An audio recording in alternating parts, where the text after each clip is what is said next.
नमस्कार दोस्तों, मैं राम भारद्वाज आपका स्वागत करता हूं आपकी शानदार जानदार जबरदस्त हिंदी कक्षा में। और हिंदी की कक्षा के साथ ही हम प्रतिदिन दिन की शुरुआत करते हैं और अपने जीवन को एक अच्छी दिशा में ले जाने के लिए प्रयासरत होते हैं।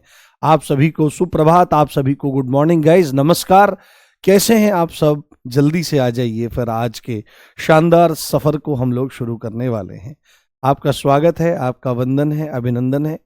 मैंने कैमरा क्वालिटी को थोड़ा और सुधरवाया है जिससे आपका टीचिंग और लर्निंग एक्सपीरियंस, आपका लर्निंग एक्सपीरियंस, टीचिंग तो मेरा है, लर्निंग एक्सपीरियंस आपका और भी ज़्यादा सुधर सके। आपका स्वागत, वंदन, अभिनंदन गाइस। बहुत बढ़िया, बहुत शानदार। बस एक ही काम करना है। वो काम क्या करना है कि रोज आ जाना है समय से, बस इतनी चीज़ें चाहिए और कुछ नहीं। Good morning guys, good morning, जल्दी से आ जाइए। ठीक है, बहुत शानदार, बहुत ज़बरदस्त, जिंदाबाद। आज हम अपने को बहुत सारा काम करना है और प्रयास लगभग यही रहेगा कि आज बिल्कुल ठीक तरीके से हमारी वर्णमाला भी पूरी हो जाए, क्योंकि फिर हमको और भी टॉपिक्स देखने हैं, उनको भी समझना है, उनको भी देखना है। इसके बाद हम अगले टॉपिक की तरफ चलेंगे। जी चलिए, बहुत बढ़िया, बहुत शानदार, ज़बरदस्त, जिंदाबाद। क्या कहने, क्या कहने, शानदार कमेंट आ रहे हैं, धुआंधार कमेंट चल रहे हैं। और मजा आ जाता है जब आपके कमेंट इस तरह के आते हैं। बस एक जो वादा मुझसे किया है, मैं तो रोज आऊंगा ही, आपको भी रोज आना है, जैसे आज होना। बस एक नियम लेना है। ये जिस आदमी के जीवन में कुछ नियम नहीं होता है, वो आदमी कभी सफल नहीं हो पाता किसी भी क्षेत्र में। इस बात का ध्यान रखना आप। चाहे सुबह उठने का नियम हो, चाहे रोज पढ़ने का नियम हो, चाहे रोज दौड़ लगाने का नियम हो, चाहे भगवान का स्मरण करने का नियम हो, कुछ भी, जिस भी चीज में नियम होगा वो सफल होती है। जिस नियम का मतलब जिसमें जिस भी चीज में डिसिप्लिन होगा। और आपको केवल एक काम करना है, बस 9 बजे आकर के बैठ जाना है। फिर 3 क्लास तो फटाफट हो जाएंगी आपकी। 3 क्लास बैक टू बैक हो जाएंगी, जो 75% आपके सिलेबस का हिस्सा है। फिर उसके बाद थोड़ी सी हिम्मत और करनी है, आगे कक्षा देख लेनी है और ऑन द डेली बेसिस उनका रिवीजन करते जाना है। आप नहीं जान पाएंगे कि आपका सिलेक्शन कब हो जाएगा। बस क्लास में आना है और गंभीरता से चीजों को सुनना है। तो बिना देरी करे हम आज के टॉपिक को शुरू करते हैं। हमारा टॉपिक चल रहा है वर्णमाला, और हम लोग कल कहाँ पर थे उसका मैं चित्र ले आया हूँ। ठीक है, और आशा कर रहा हूँ आपको बहुत अच्छे सब चीजें समझ में आ रही है, आपको खूब आनंद का अनुभव हो रहा होगा और आप चीजों को नए ढंग से सीख रहे होंगे। जी बहुत बढ़िया मेरे भाई, बहुत शानदार। तो हम लोग कहाँ पर थे आपको पता होना चाहिए। हम लोग स्पर्श व्यंजनों के अंतर्गत चल रहे थे। कहाँ चल रहे थे? स्पर्श व्यंजनों के अंतर्गत चल रहे थे। और स्पर्श व्यंजन के बारे में अब हम कुछ चीज जानना चाहते थे। तो आपने देखा था, अब मैं स्लाइड कर देता हूं। हमने ये पूरा का पूरा कॉन्सेप्ट कल बनाया था, कल हमारा वहीं था, वहीं से मैंने पेपर ही उठा लिया है। और कल हम लास्ट पॉइंट तक कहां तक पहुंच गए थे? लास्ट पॉइंट जो हमारा पहुंच गया था बाबू, वो ये पहुंच गया था पंचमाक्षर। ये जो 5वें नंबर पर अक्षर है, दिखाई दे रहा है आपको? ये कल यहां तक आपने नोट किया होगा, तो वहीं से आगे आपको लिखना है, क्योंकि हम अगर दोबारा इसको बनाएंगे तो हमारा समय व्यर्थ होगा, तो कोई फायदा नहीं। हमको अब अपना काम करना है। तो हमने एक चीज देखी थी कि हर वर्ग में 5-5 वर्ण है। क ख ग घ अंग छ छ ज झ ञ ट ठ ड ढ न त थ द ध न प फ ब भ म।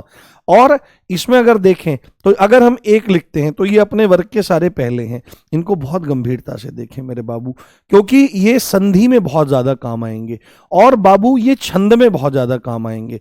जिस व्यक्ति का वर्णमाला टॉपिक अच्छा नहीं होता है, वो व्यक्ति कभी संधि को भी अच्छे ढंग से नहीं समझ पाता और वह कभी छंद की मात्राओं को बहुत अच्छे ढंग से नहीं समझ पाता है और जीवन भर गलतियां रहती हैं।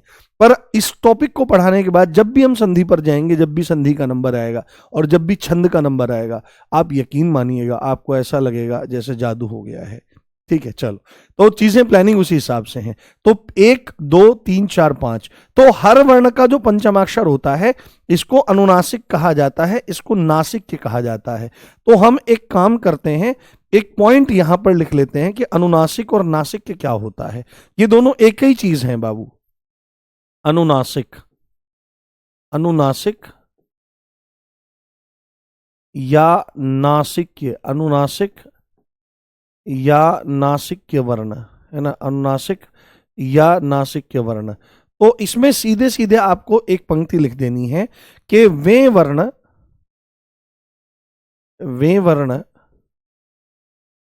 जिनका उच्चारण करते समय, वे वर्ण जिनका उच्चारण करते समय, जिनका उच्चारण करते समय वे वर्ण, जिनका उच्चारण करते समय, जिनका उच्चारण करते समय वायु यानी कि हवा नाक से बाहर निकलती है। कहां से बाहर निकलती है?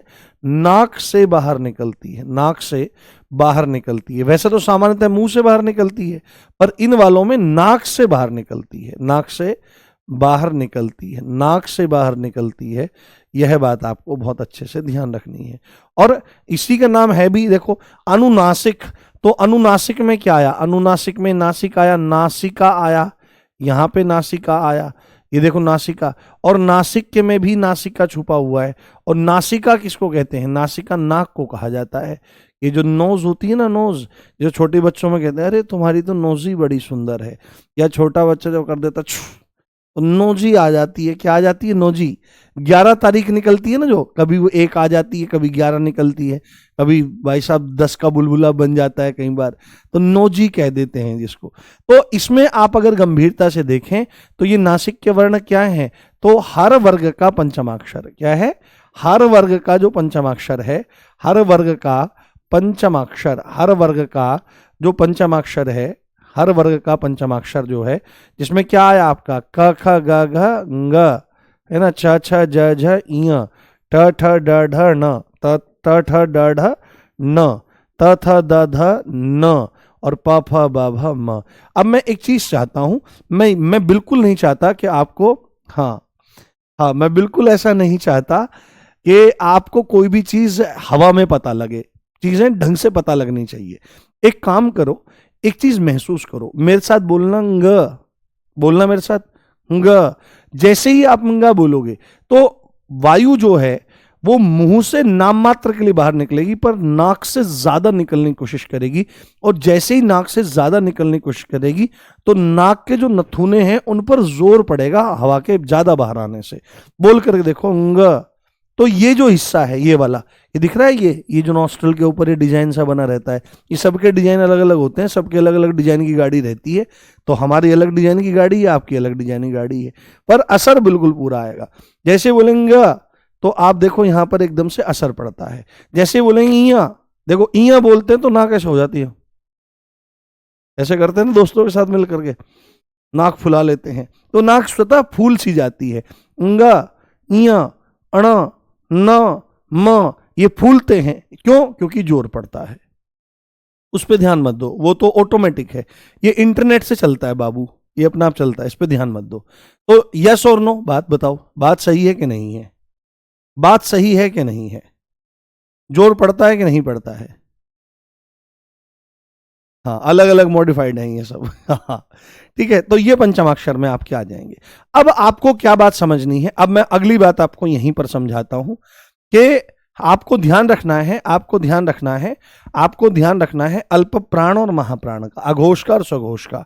तो यहां पर ध्यान रखें, सबसे पहले हम अघोष अघोष अघोष वर्ण के बारे में बात करेंगे कि इनमें से कौन कौन से अघोष हैं और कौन कौन से सघोष हैं। तो ध्यान रखें, आपको अघोष का मतलब क्या है?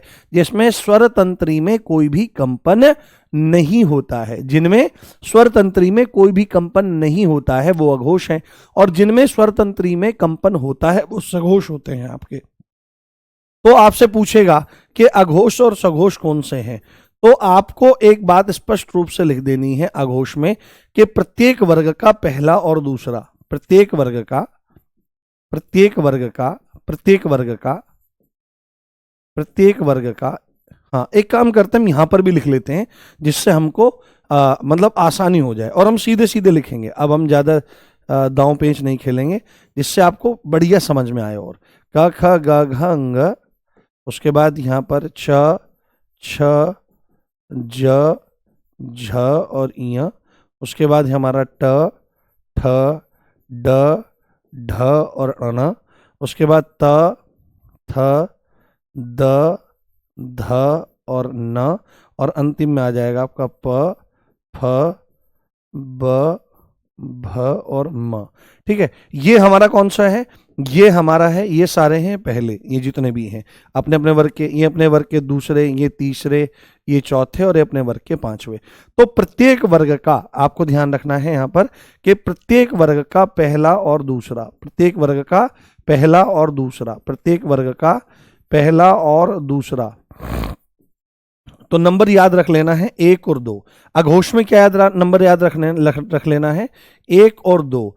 तो अगर मैं यहां पर लिखूं इन दोनों के बारे में कि प्रत्येक वर्ग के दोनों क्या हैं बाबू? ये आपके अघोष हैं। क्या हैं बेटे?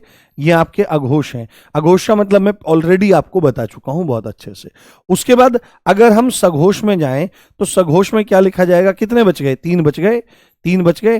तो प्रत्येक वर्ग का तीसरा, चौथा और पांचवा, प्रत्येक वर्ग का कौन सा? तीसरा, चौथा, तीसरा, चौथा और पांचवा, प्रत्येक वर्ग का तीसरा, चौथा और जो पांचवा होता है ये आपके सघोष कहलाते हैं। ये क्या कहलाते हैं? ये आपके सघोष कहलाते हैं। 3 4 5। तो इसमें तो ऐसे नंबर याद हो जाएगा 3 4 5, 1 2 और 3 4 5। तो इनको आप क्या बोलेंगे? इनको आप बोल देंगे कि ये सारे के सारे सघोष हैं। एक काम करो आप ना, इनमें से एक एक को लेके देखो, एक अघोष को लेके देखो, एक सघोष को लेके देखो। जैसे क जो है ये अघोष है और ग जो है ये सघोष है, दोनों को एक साथ हम प्रैक्टिकल करते हैं। यहां पे हाथ लगाओ, ये वाली जो जगह है, 1 मिनट मैं खोलता हूं, आप भी अपनी चेन थोड़ी सी यहां पे खोल लो। तो ये वाला जो हिस्सा है, ये यहां पर जो है, इस पे हाथ लगाओ आप और बोलो, देखो हल्का सा बोलो क क क, नॉर्मल बोलो क क। तो आपको कोई वाइब्रेशन यहां पर महसूस नहीं होगी, परंतु जैसे ही आप बोलोगे ग ग, पूरा झंझना जाता है। जैसे ही बोलोगे क तो कोई वाइब्रेशन नहीं, वो आपको लग सकता है कि हल्की फुल्की है, बट वो वाइब्रेशन में नहीं आती। क, आप बोलोगे क, कोई वाइब्रेशन नहीं, नाम मात्र। और जैसे ही बोलोगे ग ग घ ग, पूरा हिल जाता है। यस और नो, यस और नो, यस और नो, ये बात आपको ध्यान रखनी है। तो प्रत्येक वर्ग का पहला और दूसरा आपका अघोष है और तीसरा, चौथा, पांचवा आपका हाँ हाँ। ठीक है बाबू, देखो एक चीज मैं आपको बताता हूं, हर एक टीचर के पढ़ाने का तरीका अलग रहता है। और ये जो कॉन्सेप्ट है ना वर्णमाला के, आप 20 किताब उठा के देखो, 20 के 20 में अलग मिलेंगे। अब हमको पढ़ना क्या है? हमको पढ़ना वो है जो हमारी परीक्षा की दृष्टि से जरूरी है, जो हमको आने वाले चैप्टर्स में मदद करेगा। और आप यकीन मानिए, आपका एक भी प्रश्न इस वर्णमाला टॉपिक से बाहर नहीं जाएगा। यहां पर हम 99.99999% कवर करके चलेंगे और 0.00001% कॉन्सेप्ट, अगर कुछ कहीं पर बाल बराबर कमी भी रह जाएगी तो वो हमेशा प्रैक्टिस सेट में पूरी होती है। तो इसलिए आप परेशान मत हो बिल्कुल भी। ठीक है, चलो अब हम बात करते हैं यहां पर अल्प प्राणों की और महाप्राणों की। किसकी? अब हम बात करते हैं अलग से यहां पर अल्प प्राणों की और महाप्राणों की। तो अल्प प्राण का मतलब क्या है? अल्प मतलब थोड़ा, प्राण मतलब प्राणवायु। तो अल्प प्राण और मेरे बाबू महाप्राण, अल्प प्राण और महाप्राण, अल्प प्राण और महाप्राण, अल्प प्राण और महाप्राण। तो अल्प प्राण में याद रखना है प्रत्येक वर्ग का, क्या याद रखेंगे आप लोग? क्या बोलेंगे?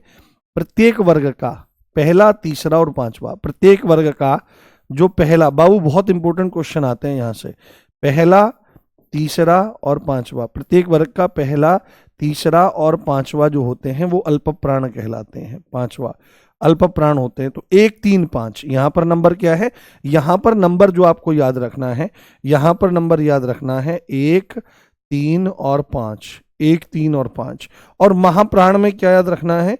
महाप्राण में याद रख लेना है आपको प्रत्येक वर्ग का, प्रत्येक वर्ग का, प्रत्येक वर्ग का, प्रत्येक वर्ग का दूसरा और चौथा। ये बहुत इंपॉर्टेंट है, बहुत ज्यादा पूछा जाता है कि भाई महाप्राण कौन से होते हैं। तो प्रत्येक वर्ग का दूसरा और चौथा, प्रत्येक वर्ग का दूसरा और चौथा, प्रत्येक वर्ग का दूसरा और चौथा आपके क्या कहलाते हैं? ये महाप्राण आपके कहलाते हैं। तो एक काम करते हैं, मैं अब उसी हिसाब से जैसे ऊपर बनाया है ऐसे यहां पर अब अल्प प्राणों को बनाते हैं।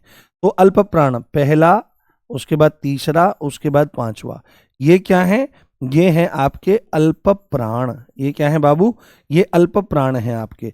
और यहां पर हम सीधे सीधे लिख देंगे कि ये ऐसे ले जाएंगे यहां से, ये दूसरा और चौथा ये हमारे यहां पर हो जाएंगे महाप्राण। तो हमेशा आपको ध्यान रखना है, हमेशा आपको समझना है कि दूसरा चौथा महाप्राण है और पहला तीसरा पांचवा अल्प प्राण है। एक बार मुझे थम्स अप करके बताइए ये कॉन्सेप्ट आपको समझ में आ गया कि अघोष और स्वघोष और अल्प प्राण और महाप्राण, क्योंकि यहीं से क्वेश्चन बनते हुए नजर आते हैं। Is that clear? एक बार बताइए। हाँ, बहुत बढ़िया। हाँ, सभी स्वर अल्प प्राण होते हैं, बिल्कुल, वो तो मैंने बता ही दिया था आपको। हम क्रमशः सब चीजों को बताते हुए जा रहे हैं। बताओ, सब चीज क्लियर है? Is that clear? एक बार थम्स अप करके बताओ। चलो, बहुत बढ़िया। अब मैं एक छोटा सा एक्सपेरिमेंट भी करवा देता हूं अल्प प्राण और महाप्राण का, जिससे कोई भी कॉन्सेप्ट आपको फंसे ना और सब चीजें आपको समझ में आए। जैसे अब देखो, पहला तीसरा और पांचवा अल्प प्राण है और दूसरा चौथा महाप्राण है, तो हम प को और फ को ले लेते हैं। तो प अल्प प्राण है हमारा, पहला है, और फ जो है ये महाप्राण है। इन दोनों का एक्सपेरिमेंट करके देखते हैं। मेरे कहने से आप एक काम करो, दोनों को बोल करके देखो। पहले बोलो प, तो जैसे हम बोलते हैं प, तो प बोलती आराम से, कम प्राणवायु, ज्यादा जोर नहीं लगाना पड़ा, ज्यादा दम नहीं लगाना पड़ा। बट जैसे ही इसके अपोजिट आप बोलते हो, इसके विपरीत आप बोलते हो फ, तो फ में जान लगानी पड़ती है। और आप हमेशा नोटिस करो कि जिसमें प्राणवायु ज्यादा निकलती है, तो हमारे फेफड़ों के नीचे जो डायफ्राम है उसमें एकदम खिंचाव सा आता है, पेट से बोले जाते हैं। इनके बारे में बोला जाता है महाप्राण पेट से बोले जाते हैं। तो जैसे ही आप बोलोगे प, तो प आराम से बोला जाएगा, और जैसे ही बोलोगे फ, तो फ एकदम से कहां से आएगा? पेट से आएगा, ज्यादा दम लगाना पड़ेगा। ये चीज आपको बहुत अच्छे से ध्यान रख लेनी है। क्लियर हो रही है बात आपको? चलो, तो ये भी एक्सपेरिमेंट आपने कर लिया। तो हमने स्पर्श व्यंजनों से संबंधित जो जो कॉन्सेप्ट थे वो यहां पर बहुत अच्छे से जान लिए हैं, उनको बहुत अच्छे से समझ लिया है। अब इसके बाद जो हमारा कॉन्सेप्ट आता है वो आता है मेरे बाबू अंतस्थ व्यंजनों का। और इनको अंतस्थ क्यों कहा जाता है, इस बात पे भी हम लोग चर्चा करेंगे, और ये है क्या इसके बारे में चर्चा करेंगे। एक एक पॉइंट जो इस क्लास में बताया जा रहा है वो आपकी कक्षा के लिए, वो आपके पेपर के लिए बहुत ज्यादा जरूरी है, क्योंकि 2 क्वेश्चन वर्णमाला से आने हैं और इन 5 क्लास से आपके 2 क्वेश्चन निश्चित बन जाएंगे। ये बात आपको ध्यान रखनी है। अब यहां पर मेरे साथ में आप लिखिए अंतस्थ व्यंजन। ठीक है, अंतस्थ व्यंजन, अंतस्थ व्यंजन, अंतस्थ। देखो, अगर शब्दों के अर्थ को आप अच्छे से पकड़ जाओ तो फिर आपको बिल्कुल भी दिक्कत नहीं आएगी और क्लास में ही आपको याद होती हुई चीजें चली जाएंगी। हमने यहां पर लिखा अंतस्थ। क्या लिखा है? अंतस्थ। तो जैसे आपने देखा होगा कि जब भी आप किसी राजा रानी की या कोई पौराणिक कथा सुनते हो, तो पौराणिक कथा में जहां पर राजा अपने दरबार में रहता है, तो वह क्या बात कहता है? वह कहता है कि मैं अंतःपुर में जा रहा हूं। कहां जा रहा हूं? अंतःपुर में। तो अंतःपुर किसको कहते हैं? जहां पर रनिवास होता है, जहां पर रानियां निवास करती थी, उसको अंतःपुर कहा जाता है। तो अंतः का मतलब होता है, और वो कहां होता था? अब अपनी स्त्रियों को, अगर कोई राजा है और उसको हमेशा डर है कि शत्रु सेना, दुश्मन की सेना उस पर आक्रमण कर सकती है, तो अपनी स्त्रियों को अपने महल के बिल्कुल बीच वाले हिस्से में वो रखेगा। बिल्कुल कहां रखेगा? बीच वाले हिस्से में रखेगा। तो अंतः का मतलब होता है बीच में, अंतः का मतलब होता है अंदर, और स्थ मतलब स्थित। तो इसको आप ध्यान रखना है। अंतः, अंतस्थ का मतलब क्या होता है? जो अंतः लिखा हुआ है इसका है यहां पर अंदर, इसका मतलब होता है अंदर, या इसका अर्थ होता है बीच में। इसका अर्थ क्या होता है? बीच में। और यहां पर स्थ है, तो स्थ जो शब्द है ये, इसका मतलब होता है स्थित, सिचुएटेड, लोकेटेड, यानी कि ऐसे व्यंजन जो बीच में स्थित हैं। तो बीच में स्थित हैं, तो बीच में स्थित होने का मतलब क्या होता है? अब बहुत सारे लोग कहते हैं कि बीच में जो स्थित होते हैं वो ठीक नहीं होते हैं, कि भाई या तो पुरुष हो या स्त्री हो, और जो बीच में हो वो तो भाई बाद में ऐसे ऐसे करके नाचते हैं, ला रे मैं तेरे लिए नाची रे ला, तो ऐसे तो ऐसे कैसे करती? तो ऐसा नहीं, ये वो वाले नहीं है, ये अलग वाले हैं। ये वैसे बात कही जाए तो कुछ कुछ उसी तरह के हैं, क्योंकि ये न तो स्वर हैं न ये पूरी तरह से व्यंजन है ना। इनकी भी स्थिति कुछ कुछ ऐसी ही है। वैसे अयोग वाह के लिए कहा जाता है, न स्वर है न व्यंजन है, परंतु इनको फिर भी व्यंजनों में रखा जाता है, क्योंकि वायु इनके उच्चारण करते समय मुंह में अटक जाती है। ठीक है, मुंह में अटक जाती है। तो अंतस्थ व्यंजनों को थोड़ा सा ध्यान रखें कि वे व्यंजन, इसमें लिखें वे व्यंजन, वे व्यंजन जो स्वर और व्यंजनों के बीच में स्थित होते हैं। वे व्यंजन जो स्वर और व्यंजनों के बीच में, स्वर और व्यंजनों के बीच में, स्वर और व्यंजनों के मध्य, है ना, के मध्य स्थित होते हैं, मध्य स्थित होते हैं, मध्य स्थित होते हैं, मध्य स्थित होते हैं, मध्य स्थित होते हैं, क्या कहलाते हैं? वे अंतस्थ व्यंजन कहलाते हैं। अब आप बोलोगे सर मध्य स्थित होने का मतलब क्या है, बीच में स्थित होने का मतलब क्या है? हाँ, अर्धस्वर बताएंगे अभी। बीच में स्थित होने का मतलब क्या है? तो बीच में स्थित होने का मतलब यह है, मध्य में स्थित होने का मतलब यह है कि इनमें दोनों के गुण पाए जाते हैं, इनमें स्वर और व्यंजन दोनों के गुण पाए जाते हैं, इनमें स्वर और व्यंजन क्या है? इनमें स्वर और व्यंजन, इनमें स्वर और व्यंजन दोनों के गुण पाए जाते हैं, इनमें स्वर और व्यंजन दोनों के गुण पाए जाते हैं, इसलिए इनको स्वर और व्यंजनों के मध्य माना जाता है। दोनों के गुण पाए जाते हैं, दोनों के गुण पाए जाते हैं, इसलिए इनको क्या कहते हैं? इनको हम अंतस्थ व्यंजन कहते हैं। जैसे किसने बहुत सुंदर लिखा, हाँ समझ में आ रही है बात? आनंद लेते रहो। ब्लैक बोर्ड, ब्लैक बोर्ड की जो है बाबू, वो संस्था द्वारा जो है वो परमिशन नहीं है मेरे बाबू, ठीक है। इनके बारे में मैं आपको एक बात और समझाता हूं, एक बात और बताता हूं। इनके बारे में, इनका एक अन्य नाम भी है, ठीक है। यहां पर हम लिखेंगे, यहां पर लिखेंगे इसका अन्य नाम, क्या लिखेंगे लाला? अन्य नाम इसका लिखेंगे। तो अन्य नाम में इसका यहां पर क्या आ जाएगा? इसका नाम होता है अर्ध व्यंजन। अब आप कहोगे सर वो तो अर्धस्वर होता है। हाँ, वो अर्धस्वर होते हैं य और व, ठीक है, य और व अर्धस्वर होते हैं। इनका अन्य नाम होता है अर्ध व्यंजन। अर्ध व्यंजन क्यों है? क्योंकि इनमें ये स्थिति है, क्योंकि ये आपके स्वर और व्यंजनों के मध्य स्थित होते हैं, इसीलिए इनका नाम अंतस्थ व्यंजन है, इसीलिए इनका नाम अर्ध व्यंजन है। देखो नई नई चीजें भी आपको पता लगती होंगी क्लास में, कि जैसे बहुत सारे बच्चों को पहली बार पता लग रहा होगा कि अंतस्थ व्यंजनों को अर्ध व्यंजन भी कहते हैं। आप अर्धस्वर के बारे में जानेंगे, पर सारे के सारे अर्धस्वर नहीं है। अर्धस्वर में कौन कौन से हैं? य और व हैं। तो ये चीज आप समझें और ये चीज आप जानने का प्रयास करें। तो अंतस्थ व्यंजन वे व्यंजन जो स्वरों और व्यंजनों के मध्य स्थित होते हैं। मध्य स्थित होने का मतलब यह है कि इनमें स्वर और व्यंजन दोनों के गुण पाए जाते हैं। अन्य नाम में इसका क्या आ जाएगा? अन्य नाम में इसका आ जाएगा कि अर्ध व्यंजन आ जाएगा। अब हम एक कॉन्सेप्ट पर चर्चा कर लेते हैं कि भाई इनकी संख्या कितनी है, इनकी संख्या कितनी है। तो हालांकि हम चीज ये जान करके आए हैं, इनकी संख्या है 4। और ये कौन कौन से हैं? तो ये हैं य, र, ल और व। और बाबू ये बहुत इंपॉर्टेंट है, यहां से प्रश्न पूछता है। अब यहां पर एक कॉन्सेप्ट आता है अर्धस्वर का। क्या आता है? एक कॉन्सेप्ट आता है अर्धस्वर का। जैसे अब आपने पूछा हो, अर्ध मतलब आधे और स्वर मतलब स्वर, यानी कि जिनमें स्वरों की प्रवृत्ति स्पष्ट रूप से दिखाई देती है उनको अर्धस्वर कहते हैं। तो कौन कौन से हैं? तो आपको याद रखना है कि जो य है और जो व है, य और व अर्धस्वर हैं, य और व अर्धस्वर हैं। अब आप बोलोगे सर ये अर्धस्वर हैं, पर क्यों हैं? ऐसा क्या कारण है? क्योंकि जिसके भीतर क्यों मर गया वह व्यक्ति ही मर गया। जिसके भीतर की जिज्ञासा खत्म हो गई उसमें क्या फायदा है? तुरंत शब्द आते ही तुरंत क्यों लगना चाहिए। जैसे ही क्यों लगाने की प्रवृत्ति आ जाएगी, कोई भी सब्जेक्ट हो इंटरेस्टिंग बनना शुरू हो जाएगा, इंटरेस्टिंग बनना शुरू हो जाएगा। आप तुरंत मुझसे पूछो कि अर्धस्वर हैं, तो मास्टर जी अर्धस्वर क्यों हैं? तो आप एक चीज नोटिस करो, य का उच्चारण करते समय और व का उच्चारण करते समय कौन कौन से स्वर दिखाई दे रहे हैं। जैसे ही आप बोलोगे य है ना, यार, यार, यार से यार बोलते ना, अरे यार, तो जैसे ही आप य बोलते हो तो य में आप ध्यान से सुनने की कोशिश करो।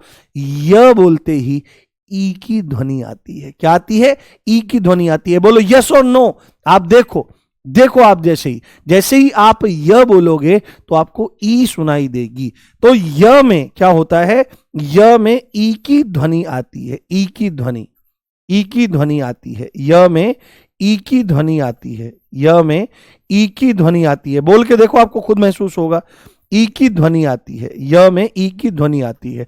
और जैसे ही व बोलते हो तो व में क्या होता है, व में आपकी ऊ की ध्वनि आती है ना। देखो जैसे ही य बोलोगे तो ई शुरू में महसूस होगा, ई, य य य य य य य, जैसे सीढ़ी अटक गई हो तो ई की ध्वनि आती है। और जैसे ही मेरे प्यारे व बोलोगे तो व में क्या होता है, ऊ की ध्वनि आती है। किसकी आती है, ऊ की ध्वनि आती है, ऊ की ध्वनि आती है। ये बात ध्यान रखना, ध्वनि मतलब आवाज आती है, ऊ की ध्वनि आती है। तो इसीलिए यहां पर कहा जाता है कि इनमें स्वर भी है, स्वर भी छुपा हुआ दिखाई देता है, इसलिए है तो व्यंजन, पर इनको पूरा स्वर ना कह करके इनको अर्धस्वर कह दिया जाए तो हमारा काम बन जाएगा। तो पेपर में पूछेगा अर्धस्वर कौन से हैं, तो आपको बोलना पड़ेगा य और व जो हैं ये अर्धस्वर हैं, क्योंकि य में ई की ध्वनि और व में ऊ की ध्वनि हमको दिखाई और सुनाई देती है। ठीक, चलो ये कॉन्सेप्ट हमने यहां पर जान लिया। अब हम आगे चलते हैं, अगले पेपर पे चलते हैं। अब हम बात करते हैं र की, बहुत इंपॉर्टेंट है। अब हम बात करते हैं र के बारे में, र के बारे में कुछ चर्चा करनी है। जो ये र होता है ना, र, इसको संस्कृत में रेफ कहा जाता है। क्या कहते हैं, संस्कृत में रेफ कहा जाता है। तो वो अलग बात है, उसको मैं अलग से भी समझाऊंगा। बट ये जो र है, इसको, इसके बहुत सारे नाम हैं, इसके बहुत सारे नाम हैं, इसको अलग अलग नाम से आपका जाना जाता है, जो आपको बहुत अच्छे से समझ लेने हैं, बहुत अच्छे से आपको जान लेने हैं। क्लियर? हंस कौन रहा है भाई, हंस क्यों रहे हो दोस्तों, पढ़ने पे ध्यान दो।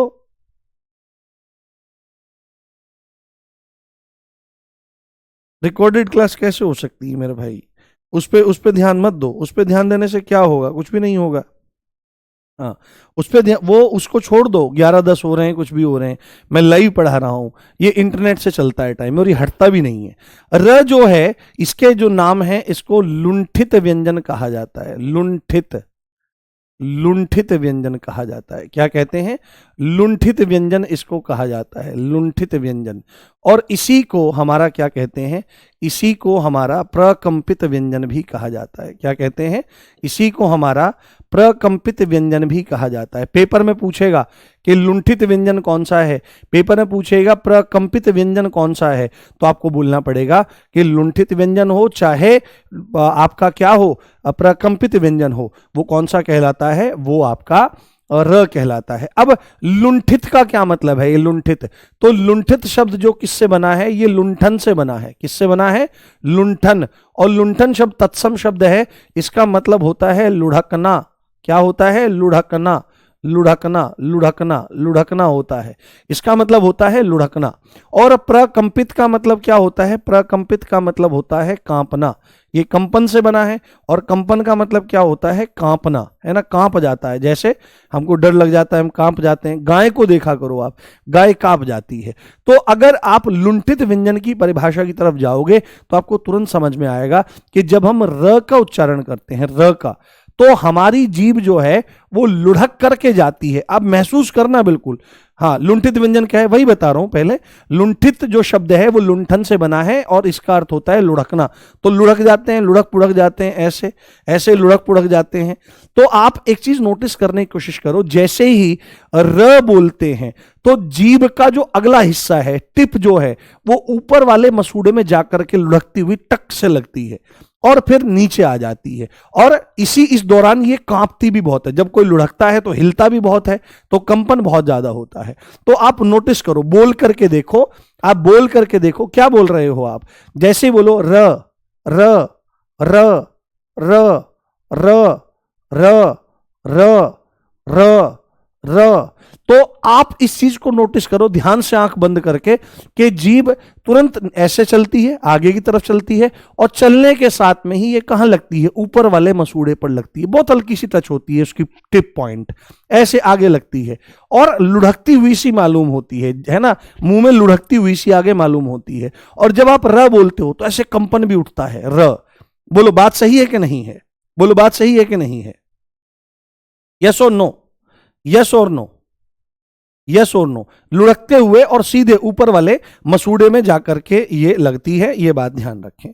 तो अगर इसकी परिभाषा हम यहां पर देने लगे तो प्रकंपित की भी है, इसकी परिभाषा हम यहां पर देने लगे तो परिभाषा को बहुत अच्छे ढंग से हमको लिखना पड़ेगा, क्योंकि प्रकंपित भी लुंठन से ही रिलेटेड है। तो इसकी परिभाषा यहां पर हमारी आ जाएगी। परिभाषा में आप लिखें कि इसके उच्चारण में, क्या लिखें, इसके उच्चारण में जीभ, बिल्कुल ऐसा होता है। देखो प्रैक्टिकल एग्जांपल करके समझोगे तो चीजें हमेशा याद रहेंगी। इसके उच्चारण में, इसके उच्चारण में जीभ, इसके उच्चारण में जो जीभ होती है वो कहां लगती है, जीभ या जीभ का अग्रभाग कह लो, जीभ का अग्रभाग, जीभ का अग्रभाग, अग्रभाग का मतलब अगले वाला भाग, अग्रभाग वर्त्स्य है ना, वर्त्स्य, ये ध्यान रखना है, इसको बोलेंगे वर्त्स्य। वर्त्स्य का मतलब होता है जो मसूड़ा होता है ना आपका, गम जिसको कहते हैं, मसूड़े को ही हिंदी और संस्कृत में वर्त्स्य बोला जाता है, वर्त्स्य, वर्त्स्य। तो वर्त्स्य में, वर्त्स्य ना, वर्त्स्य में छूती है, वर्त्स को स्पर्श करती है, स्पर्श करती है, स्पर्श कर नीचे लुढ़क जाती है, नीचे लुढ़क जाती है, नीचे लुढ़क जाती है, नीचे लुढ़क जाती है। तो इसीलिए इसका नाम ये है, और कंपन करती है इसलिए प्रकंपित कहलाता है। तो पेपर में डायरेक्ट पूछेगा आपसे कि लुंठित व्यंजन कौन सा है, तो र लुंठित व्यंजन है। प्रकंपित व्यंजन कौन सा है, तो आपको बोलना पड़ेगा र प्रकंपित व्यंजन है। तो इतनी बात अगर आपने इसके बारे में बता दी तो आपका काम बढ़िया हो जाएगा। तो इसके उच्चारण में जीभ का अगले वाला हिस्सा वर्त्स्य यानी कि मसूड़े से जाकर के स्पर्श करता है और नीचे लुढ़क जाता है, इसलिए इसको क्या कहते हैं, लुंठित व्यंजन कहते हैं। अब यहीं पर अगर हम लोग समझने लगे, अब एक होता है आपका पार्श्विक व्यंजन, अब एक होता है आपका पार्श्विक व्यंजन। ये जो ल होता है, ये जो ल होता है, ये ल को हम यहां पर बनाएंगे ल। इस ल को क्या कहा जाता है, इस ल को पार्श्विक व्यंजन कहते हैं बाबू। क्या कहते हैं, इस ल को पार्श्विक व्यंजन कहा जाता है, इस ल को पार्श्विक व्यंजन कहा जाता है, पार्श्व। तो यहां पर थोड़ा सा गंभीरता से देखने की जरूरत है कि पार्श्व क्या हो। एक बार बताओ, बोर तो नहीं हो रहे हो, हाँ बोर तो नहीं हो रहे हो, हाँ बोर तो नहीं हो रहे हो।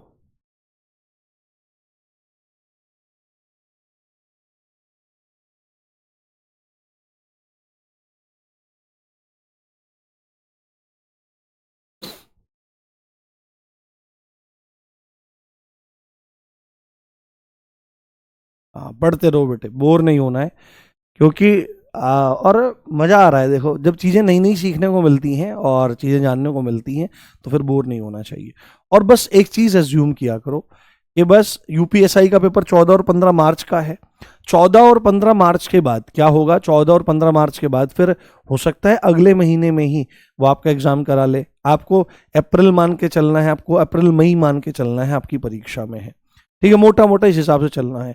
तो आपको जी जान झोंक देनी है। अगर मैथ्स नहीं आता तो शुरू से मैथ्स सीखो दीपक भाटी सर से। रीजनिंग बिल्कुल नहीं आती है तो आप राहुल शर्मा सर से सीखो। और हिंदी में आपको सिखा रहा हूँ, जीएस के भी टॉपिक हैं, गंभीरता से रोज समझो। और एक काम किया करो, जैसे क्लासेस लगा लिया आपने, क्लासेस लगाने के बाद अपनी तरफ से भी इसका रिवीजन करा करो। ये नहीं वे पढ़ा लिखा और अगले दिन ही कॉपी क्लास में खुल रही है, नहीं, चाहे 10 मिनट में फटाफट रिवीजन कर लिया। किताब आपके पास होगी तो उससे रिलेटेड कुछ भी क्वेश्चन हुए वो कर लिए आपने, ठीक है। मैं भी इस तरह का प्रयास करूंगा कि आपको कुछ प्रश्नों का अभ्यास कराता चलूं साथ साथ में, ठीक है, क्योंकि समय का बहुत अभाव है। तो क्योंकि 80-90 क्लास में पूरा करना है और ये मेरे लिए बहुत बड़ा टास्क है। मैं, आपको लगता होगा कि मास्टर जी बड़े स्लो हैं, बट मैं स्लो नहीं हूँ। मैं कॉन्सेप्ट को बहुत अच्छे से क्लियर करके चलना चाहता हूँ जिससे एक भी बच्चे को ज़रा सी प्रॉब्लम ना हो। देखो अब हम डायरेक्ट यहाँ पर लिख दें कि पार्श्विक व्यंजन के जिसके उच्चारण में जीभ जो है, जो वायु है वो जीभ के अगल बगल से निकल जाती है। पर आपको थोड़ा सा इसका मतलब पता होना चाहिए कि अगल बगल, ये जो पार्श्विक शब्द आया है ये किससे आया है, ये पार्श्व से आया है। किससे आया है, पार्श्व से आया है। और पार्श्व का मतलब ही होता है अगल बगल, ठीक है, अगल बगल जो लेटरल होता है, लेटरल साइड होती है तो इधर उधर से। जैसे अगर आप यहां पर बनाने लगो, यहां पर जैसे आपने जीभ बनाई, ये अब लड़कों की जीभ बना लेते हैं, मोटी रहती है ना, हाँ मोटी रहती है क्योंकि बोलते ज़्यादा नहीं है, कम ही बोलते हैं। जिस जो जो लड़का ज़्यादा बोले उसकी जीभ पतली लड़की की तरह। तो सपोज करो आपने यहाँ पर ल का उच्चारण किया, तो जब आप ल का उच्चारण करोगे तो वायु जो होगी, जो वायु होगी वो अगल बगल से निकल जाएगी। ये क्या है? ये सब आपकी यहाँ पर वायु है। ये क्या है? ये वायु है। तो वायु अगल बगल से निकल जाती है जब हम क्या काम करते हैं? ल का उच्चारण करते हैं। और क्योंकि उसके उच्चारण में वायु जो है वो उच्चारण करते समय जीभ के अगल बगल से निकल जाती है, उसको क्या कहते हैं? उसको पार्श्विक व्यंजन कहते हैं। तो इसमें आप लिखिए कि इसके उच्चारण में वायु, इसके उच्चारण में, इसके उच्चारण में वायु, इसके उच्चारण में वायु जीभ के अगल बगल से निकल जाती है। कहां से निकल जाती है? जीभ के अगल बगल से, है ना? जीभ के अगल बगल से निकल जाती है। जीभ के अगल बगल से निकल जाती है। जीभ के अगल बगल से निकल जाती है, इसीलिए पार्श्विक व्यंजन कहते हैं। ठीक है, अब बार बार इतना लंबा लिखना कि इसीलिए पार्श्विक व्यंजन कहते हैं, तो वो इसका मतलब आपका है ही। तो अभी हमने जितने भी कोर कॉन्सेप्ट थे इससे रिलेटेड उनको हमने जान लिया है। अब हम थोड़ा सा यहां पर देखेंगे कि आपका य र ल व, इनका उच्चारण स्थान कहां से है, ये कहां से बोले जाते हैं और ये कैसे हैं। तो स्वरों की तरह ही ये सारे सघोष हैं और अल्प प्राण हैं, पर हमको उसको यहां पर लिखना पड़ेगा, जानना पड़ेगा।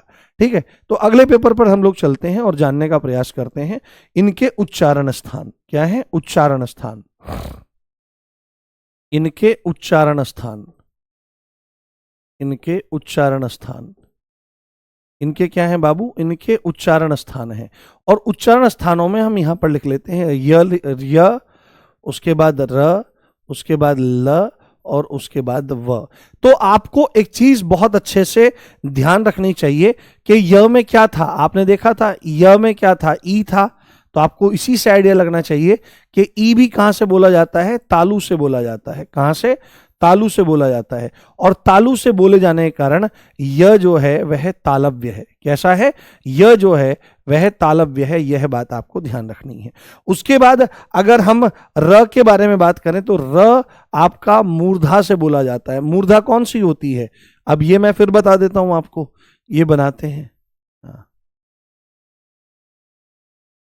अरे ये क्या बन गया भाई साहब? ये तो ढोलकपुर की वो चुड़ैल बन गई। वो छोटे भीम में आती है, छोटे भीम में वो आती है ना, वो चुड़ैल जो उस पे बैठ के उड़ती रहती है तुम्हारी झाड़ू पे।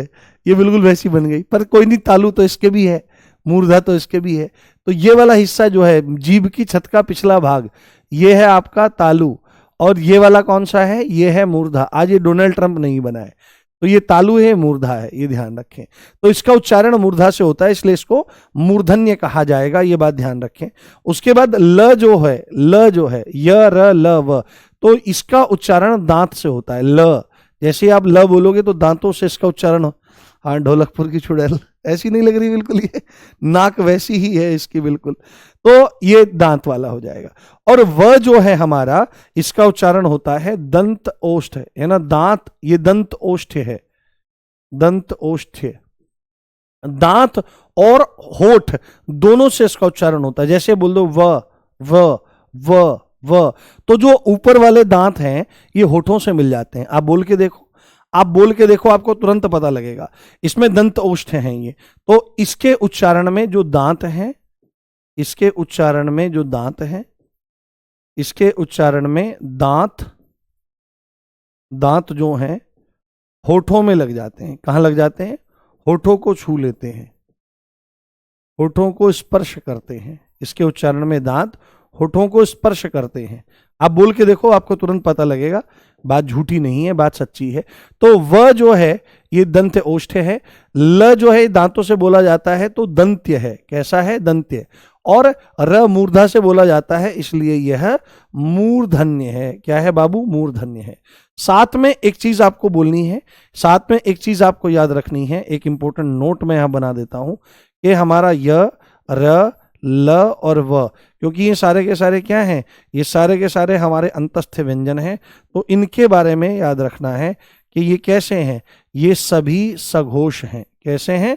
ये सभी के सभी आपके सघोष हैं। सघोष मतलब इनके बोलने में कंपन होता है स्वरों की तरह से ही। और ये सभी के सभी आपके अल्प प्राण हैं। सभी कैसे हैं? सभी सघोष हैं और सभी आपके अल्प प्राण हैं। सभी सघोष हैं, सभी अल्प प्राण हैं। यह बात आपको ध्यान रखनी है, यह बात आपको समझनी है। Is that clear? एक बार बताओ, आपको समझ में आए पूरे के पूरे? देखो, अच्छा समझाने के लिए समय लगता है।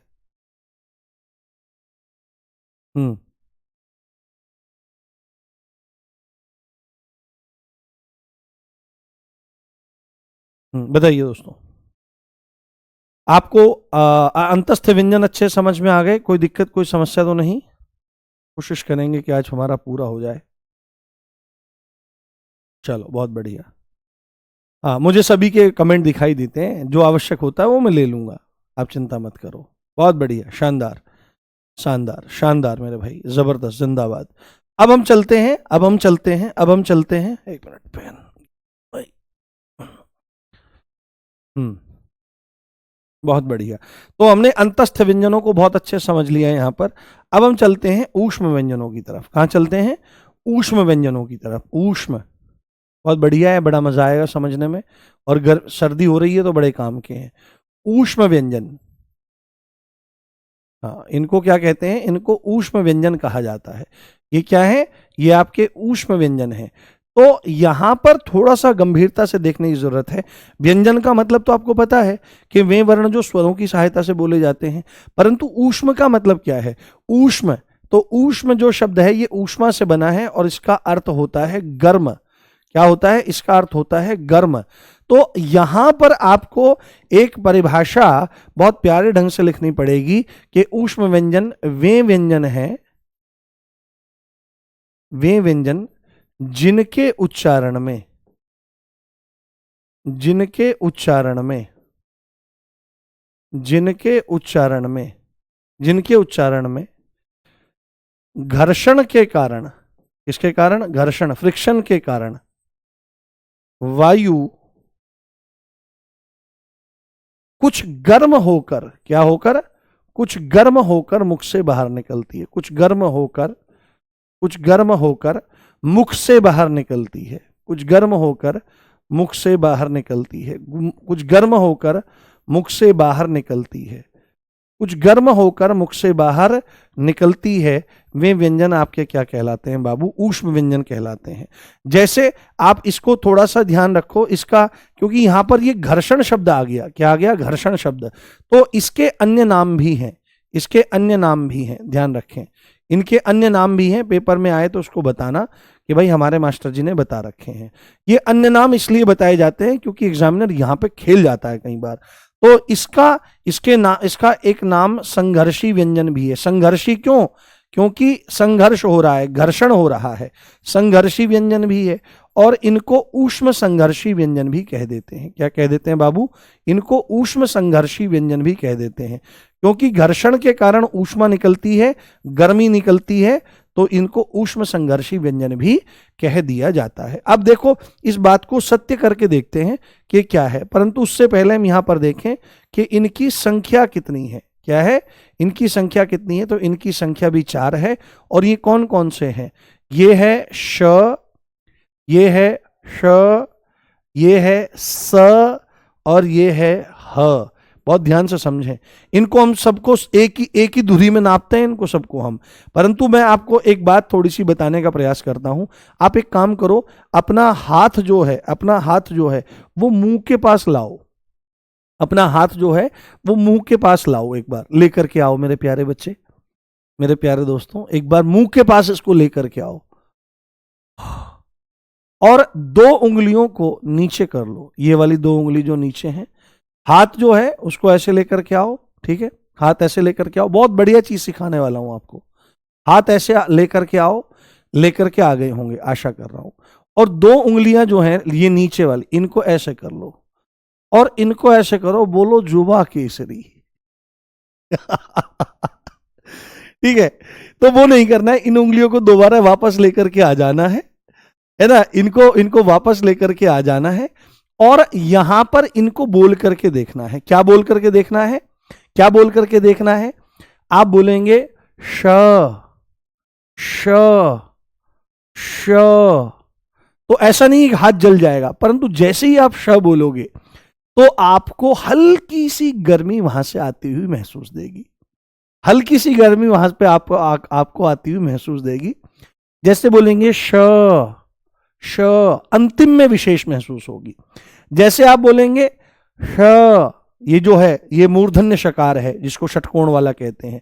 उसके बाद बोलेंगे स स, ये दंत्य सकार है, दांतों से बोला जाता है। और जैसे ही बोलेंगे ह ह, तो आपको हल्की सी गर्मी महसूस होगी। क्यों ऐसा क्यों होता है? क्योंकि वायु अंदर घर्षण करके बाहर निकलती है। और आपने देखा होगा जब भी बहुत सारे लोग सुबह उठते हैं, बड़ी ठंडी लगती है तो हाथों को ऐसे करते हैं, तो ये क्या हो रहा है? ये घर्षण हो रहा है, और घर्षण से ही आग पैदा होती है, चाहे वो लकड़ी हो चाहे वो रिश्ते हो। जब भी घर्षण होगा तभी आग लगेगी। तो जब भी रिश्ते हो, ब्याह शादी हो गई हो तुम्हारी, या तुम में से कुछ लोग ब्याह शादी की तैयारी में हो, तो जब भी बातचीत एक तरफ से उठनी शुरू हो, दूसरा व्यक्ति शांत हो जाए तो घर्षण नहीं होगा, आग नहीं लगेगी। जब शांत हो जाए तब अपनी बात को कह दे। तो इनकी संख्या 4 है। यह बात आपको बहुत अच्छे से ध्यान रखनी है, बहुत अच्छे से इसको जान लेनी है। यहां पर ह के बारे में एक बात, पहले मैं इनके उच्चारण स्थान यहीं पर बताता हूं। इनके उच्चारण स्थान यहीं पर आप लोग देखो, उच्चारण स्थानों को समझना बहुत ज्यादा यहां पर जरूरी है। ये जो श है, ये जो श है, ये तालव्य शकार है। क्या है? तालव्य है, तालव्य। ये तालु से बोला जाता है, ये तालु से आपका बोला जाता है, तालु से। ये जो आपका है ये मूर्धन्य शकार है। कौन सा है? ये मूर्धन्य शकार है, ये मूर्धा से बोला जाता है। कहां से बोला जाता है? मूर्धा से बोला जाता है, मूर्धा से। ये मूर्धा से आपका बोला जाता है। उसके बाद ये कौन सा है? ये दांतों से बोला जाता है, इसको दंत्य सकार कहते हैं। क्या कहते हैं?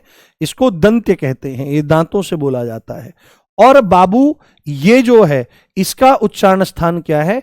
ये कंठ है। ये कैसा है? ये कंठ है, क्योंकि ये गले से बोला जाता है। कहां से बोला जाता है? कंठ से बोला जाता है। ये इनके उच्चारण स्थान है।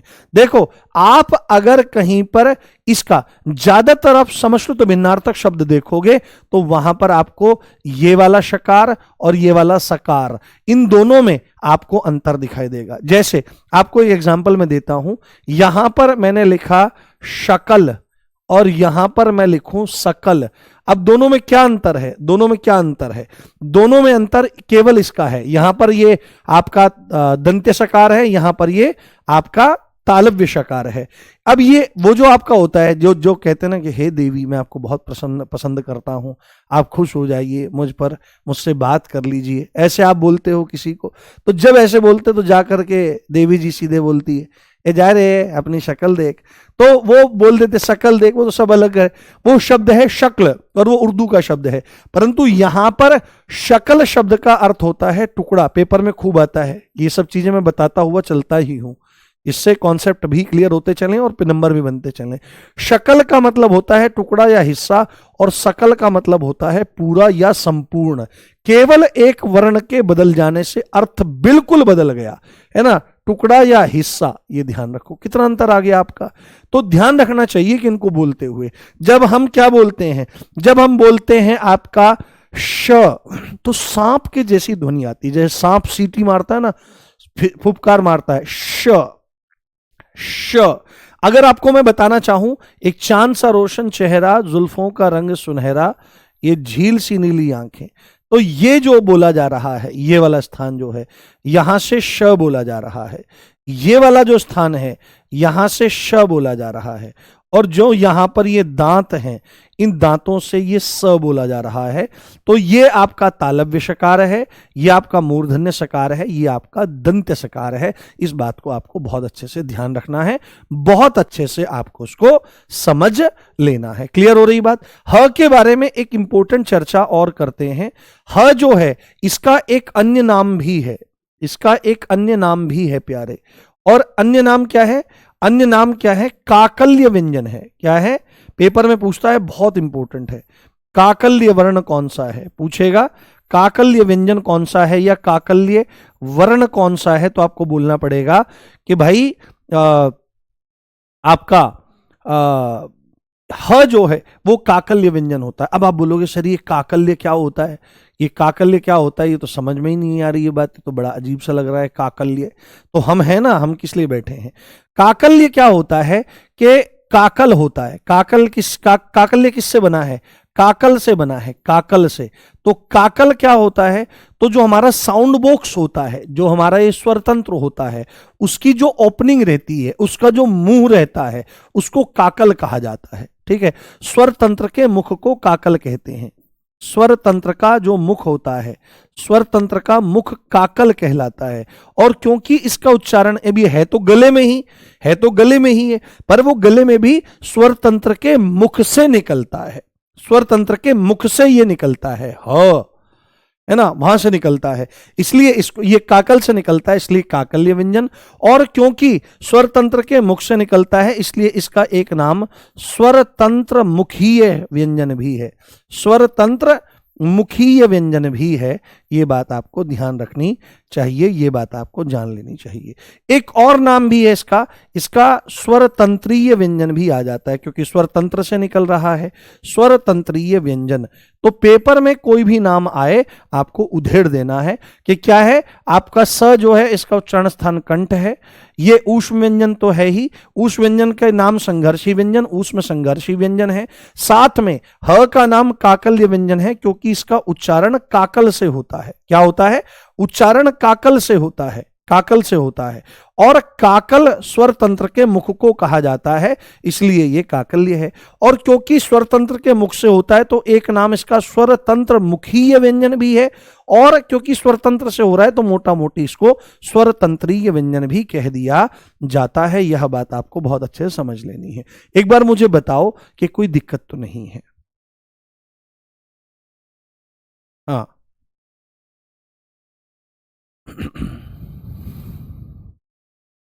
हाँ, नहीं ऐप में स्क्रीनशॉट नहीं लिए जाते बाबू, आप यूट्यूब वाली कोई भी क्लास जाके देख लोगे ना, तो आपको पता लग जाएगा। हम्म, आप आपस में बात कर रहे हो क्या। हाँ बहुत बढ़िया, कोई दिक्कत नहीं, मजा आ रहा है, चलो शानदार। अब हम एक काम कर लेते हैं अब हम एक काम कर लेते हैं, यहीं पर एक ही स्लाइड पर सारा खेल खेल देते हैं। अब यहां पर एक कॉन्सेप्ट रह जाता है, ध्यान रखना है, बहुत अच्छे से समझना है। ये सारे के सारे, अब इनको मैं किस तरह बताऊं, एक बार मैं पहले ही बता देना चाहता हूं। इन तीन को एक ले लेते हैं, इसको अलग ले लेते हैं, ठीक है, और फिर एक साथ इनको ले लेंगे। तो सबसे पहले एक कॉन्सेप्ट यहां पर लिख लेते हैं कि सभी के सभी महाप्राण हैं। क्या है, ये सारे के सारे महाप्राण हैं, सभी महाप्राण हैं। ये कॉन्सेप्ट तो मतलब इन सबको बोलने में क्या होता है, हमको बहुत ज्यादा प्राणवायु की आवश्यकता पड़ती है। जैसे ही हम बोलते हैं श, जैसे ही बोलते हैं हम श, मूर्धा ऊपर से बोला जाता है श श, जीभ को थोड़ा सा ऊपर घुमा करके तालू से लगा करके बोला जाता है श। इसका उच्चारण है श, मूर्धा ऊपर है ना श, और इसका है स, स, ये है स, दांतों से बोला जाएगा, ये है तालू से श। ये क्या है श, श शलजम, ये आपको तालू में महसूस होगा। ये क्या है, ये है आपका श, और ये है आपका स। तो इसमें ज्यादा टेंशन लेने की जरूरत नहीं है, इतना भी आप जान जाओगे तो कोई दिक्कत नहीं है। हाँ, काकल्य व्यंजन यही वाला है, मूल तो बाबू, ठीक है, मूल तो आपका यही वाला है, इसको ध्यान रखें। तो यहां पर हमने पूरा का पूरा आर्ट डिजाइन बना दिया है। अब थोड़ा सा ध्यान रखना है कि जो आपका श, श और स है, ये क्या है, ये आपके अघोष हैं। ये कौन से हैं, ये तीन आपके अघोष हैं, ये तीन आपके अघोष हैं, ये ध्यान रखना है। और ये जो है ह वाला, ये आपका सघोष है। क्या है, ये आपका सघोष है। ये पूरा का पूरा कैरेक्टर हमारा यहां पर पूरा होता है। ऊष्म व्यंजन बिना कुछ तामझाम के एक स्लाइड पर बहुत अच्छे ढंग से पूरा होता है। और अगर इस तरह से नोट्स बनाओगे, ये नोट्स बन रहे हैं, मेरे को नोट्स बनाने का अभ्यास है, मैं कई कई सारे पन्नों का जो कंटेंट होता है उसको एक पन्ने में ले आता हूं। अब इसी को हम लाइन लगा लगा करके लिखते तो इतना इंटरेस्टिंग नहीं होता, इतना समझ में नहीं आता। चलो मेरे को लगता है कि इसमें एक क्लास और लगानी पड़ेगी, कोई दिक्कत तो नहीं है, एक आध क्लास फालतू हो जाए। हाँ, कोई दिक्कत तो नहीं है बच्चों, एक आध क्लास फालतू हो जाए अगर, बस कॉन्सेप्ट अच्छे से क्लियर होने चाहिए। देखो, मैं ठीक 9 बजे से पूरा पूरा लगातार बोल रहा हूं, हमने कोई फालतू बात नहीं करी, कुछ नहीं करी, आनंद भी हम लेते रहे, कोई दिक्कत तो नहीं है अगर एक क्लास फालतू हो जाए, क्योंकि अभी हमारे क्या रह रहे हैं, और मैं क्वेश्चन भी ले आऊंगा आपके लिए नेक्स्ट क्लास में।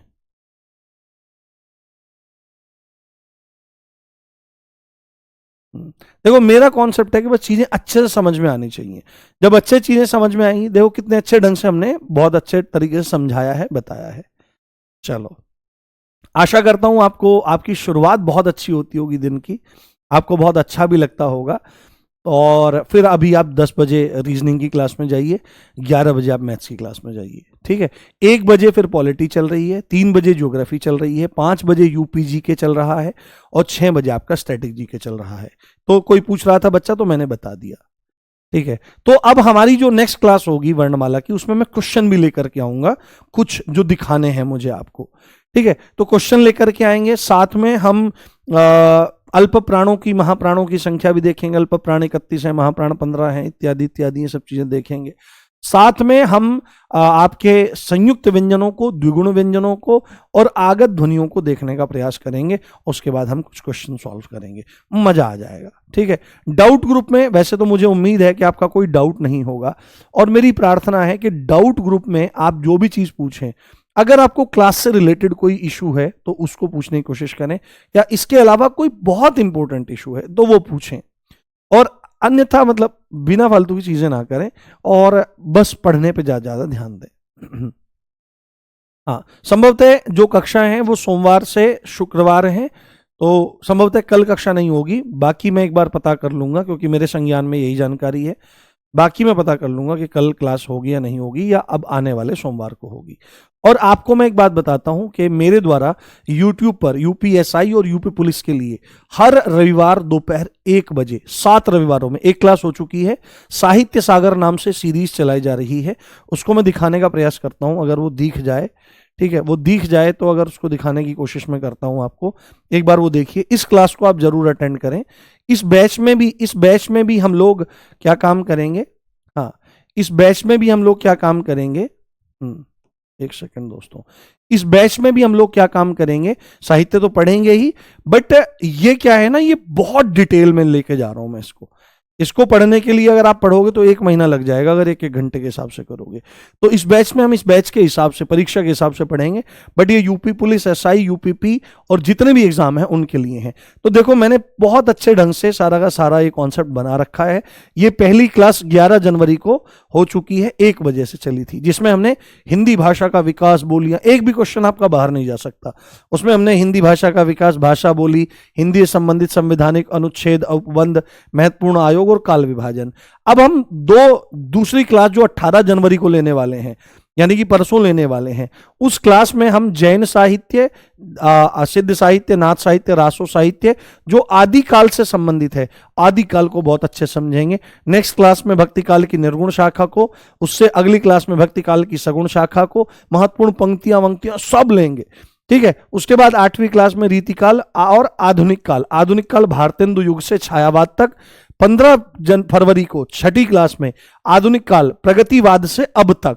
और उसके बाद 7वीं क्लास में पुरस्कार, पत्रकारिता एवं काव्यशास्त्र, जिसमें हिंदी में प्रथम पत्र और पत्रिकाएं, जितने भी पुरस्कार हैं, और विश्व हिंदी सम्मेलन। इससे आपको बाहर साहित्य देखने के लिए नहीं मिलेगा। यदि आपको साहित्य की प्रॉब्लम है तो आप यूट्यूब पर, ये कहां हो रहा है, ये यूट्यूब पर, और यूट्यूब भी कौन सा, RWA मेन चैनल पर, RWA मेन चैनल पर ये क्लास हमारी चल रही है। साथ में 1 PM, है ना, 1 PM हर रविवार।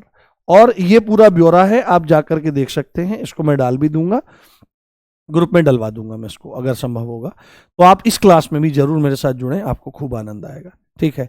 मिलते हैं अब अगली कक्षा में, अपना ध्यान रखिए। जय हिंद, जय भारत, नमस्कार, love you all guys, bye.